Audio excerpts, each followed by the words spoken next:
Hello students, welcome to section 8.5, and today in class we will talk about compound interest. This topic, in my opinion, is probably the most important thing that you can learn in this chapter because everything is connected to real life examples. So let's talk about a few definitions. Principal. Principal is the amount of cash or money invested, deposited, which is invested, or also you can borrow it. Okay, so basically, principal is the amount of cash or money that you deposit or invest or borrow. Simple interest is the amount of interest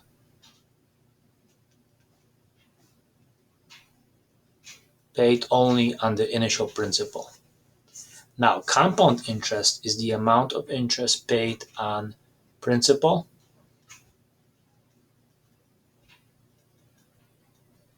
and on previously earned interest. Now, let's talk about some definitions. Interest can be paid quarterly, semi-annually, monthly, and daily. Quarterly means 4 times a year, just like 4 quarters. We have also 4 quarters in our school year. Semi-annually means twice a year. Semi means twice. Monthly means 12, and daily means 365. Okay, I would like to add another one. Yearly means once a year. Okay. Sometimes you may see weekly,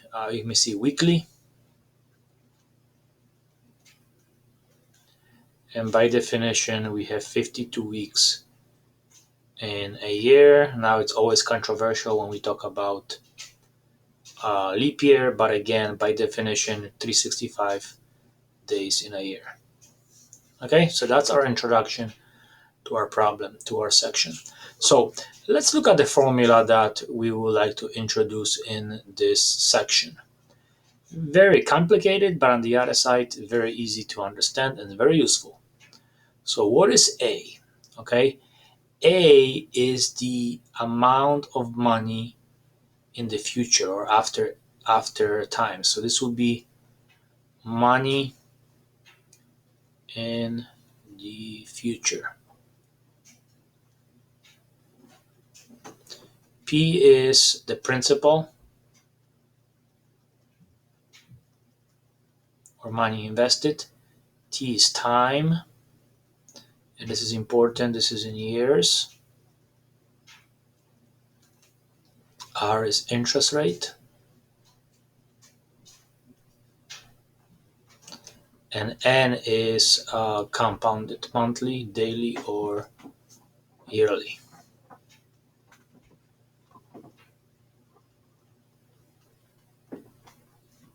Okay, so the best thing to do is actually to look at some examples and see how this works in real life.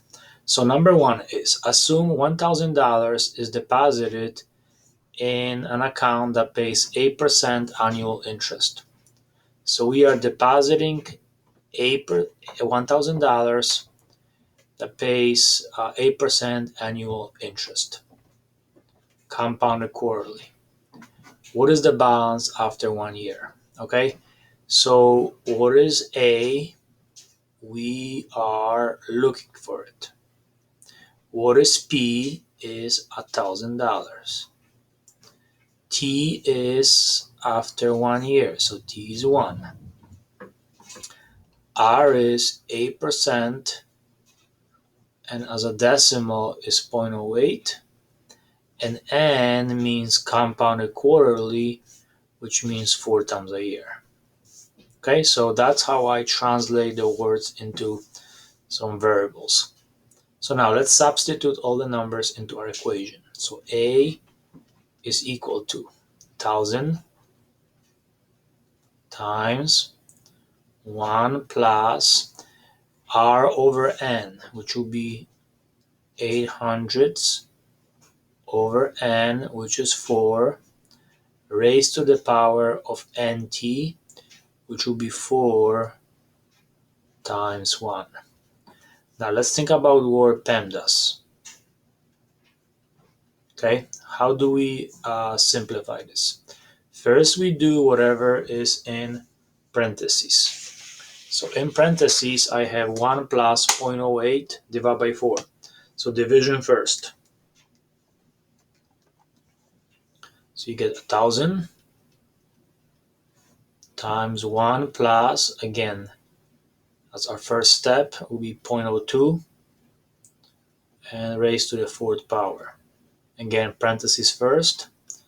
So that will be 1,000 times 1.02 to the 4th power. And now you have to use a calculator, especially, you have to use a scientific calculator. Now we do exponents first. So now we do 1 and 200 raised to the 4th power. Okay, so if you use a calculator,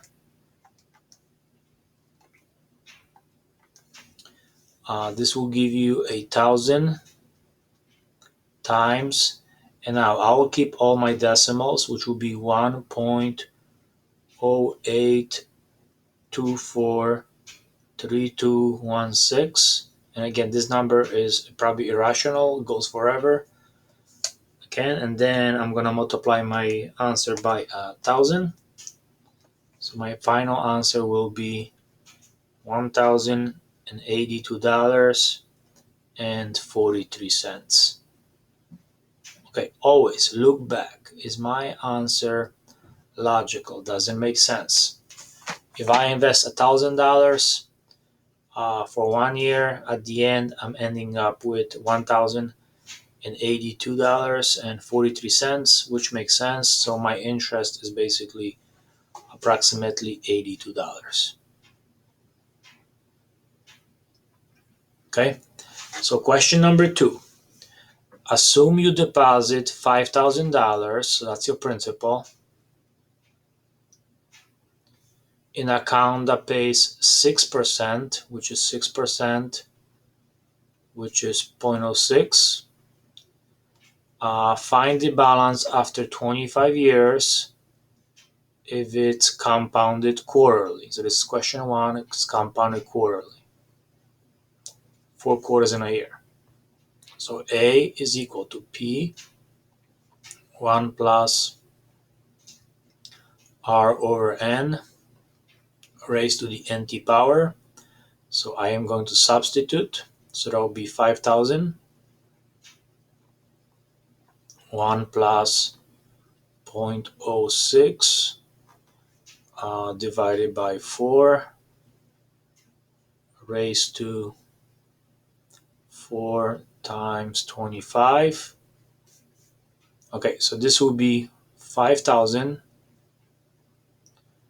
Okay, I am going to use my calculator. So 1 plus 0.06 divided by 4, it gives me 1.015, or in other words, 1 and 15 thousandths raised to 100 power. And now we have to put this in a calculator. Please remember, you are doing exponents first and then multiply by 5,000. So I will give you the final answer.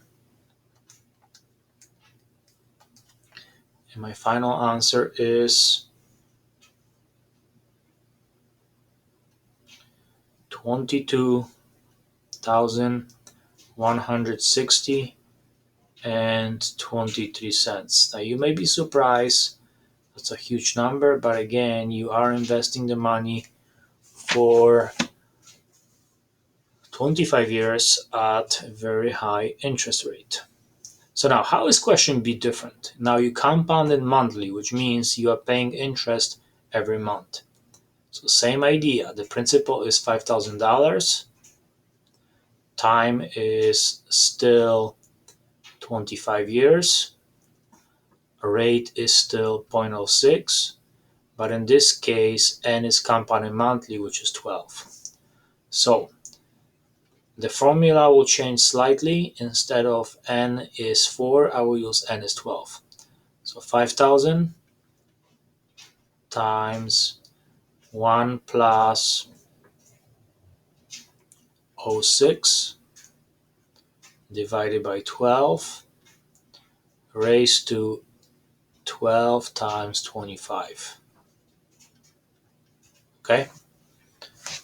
First we do whatever is in parentheses. So division first.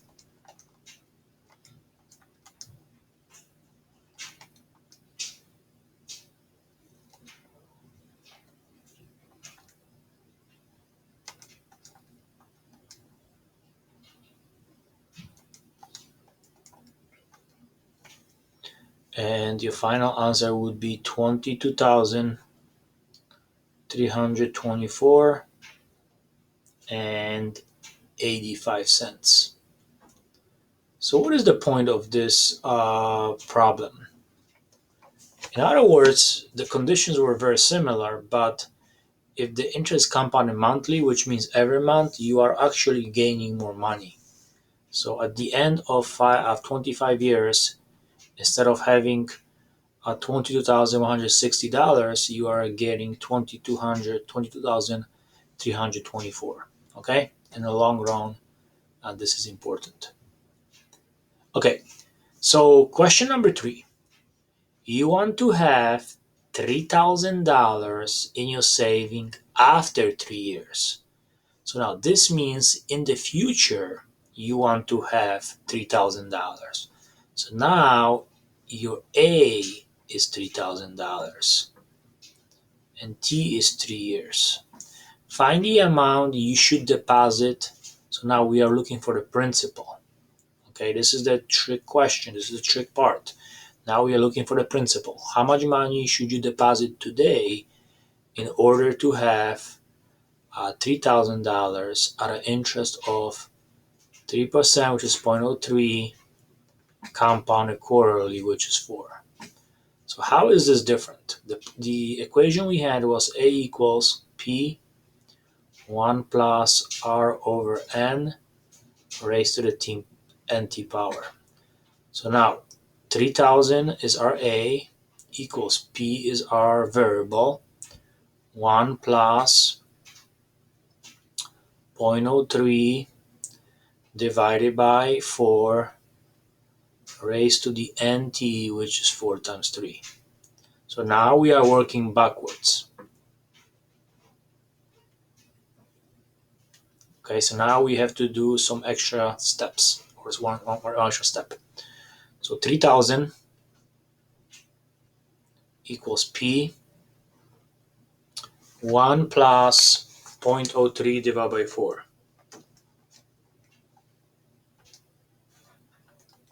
It gives you 1.0075 raised to the 12th power. So now you get 3,000 equals P times 1.093806,898, and the last thing, you will divide both sides by this crazy number. Okay, and 3,000 divided by this number, it gives you P is equal to $2,742.71. One thing you should always do is to look back and check if your answer makes sense. When you are asked, find the amount you should deposit today, obviously you're gonna deposit less, and in the future you should end up with more money. And in this case, you will end up with $3,000, which is more, which makes sense.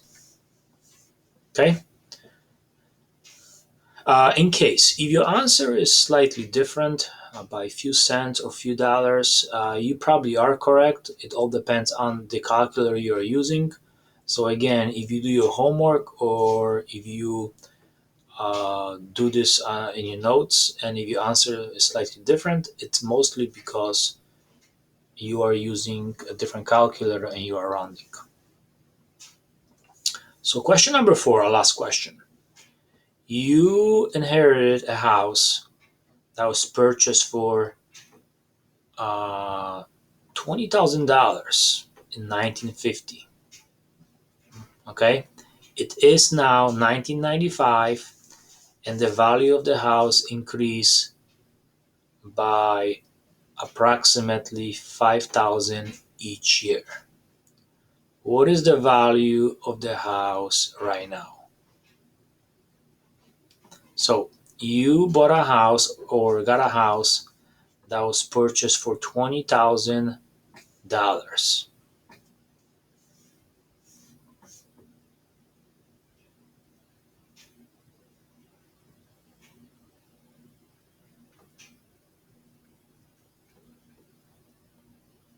In 1950. Now it's 1995, which is 45 years later. And we know that it's 5%, which is 0.05. Now, let's make a few assumptions here. Okay, when I say each year, this means it's compounded every year, so n is equal to 1. Again, there's another formula. It's compounded continuously, which would be PERT, but again, in this case, we assume that n is equal to 1. So every year it's compounded, so n is equal to 1. Okay, so what is the value of the house right now? Now we know that houses, they typically appreciate. That's probably the best investment. So I hope after 45 years, I will have more money. So my house will be worth more than $20,000. Okay, so here, let's look at the formula.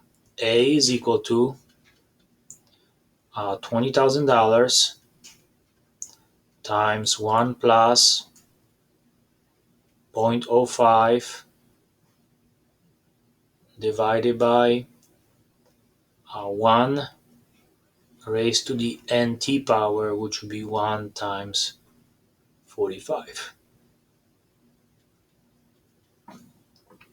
So now if you follow PEMDAS, you get $20,000 plus 1.05 raised to the 45th power. Now exponents first. Please remember, if you are using your blue calculator, you have to look at exponents first. 1.005 raised to the 45th power. Okay, and then multiply by 20,000. Your final answer should be 179,716. Now you may look at this and it's like, this is not logical. This is way too much. Well, please remember, you are investing money for 45 years and your interest rate is very high, 5%. So in 45 years, your house will be worth 179,716. Okay, so thank you for watching this video and I hope you understood it.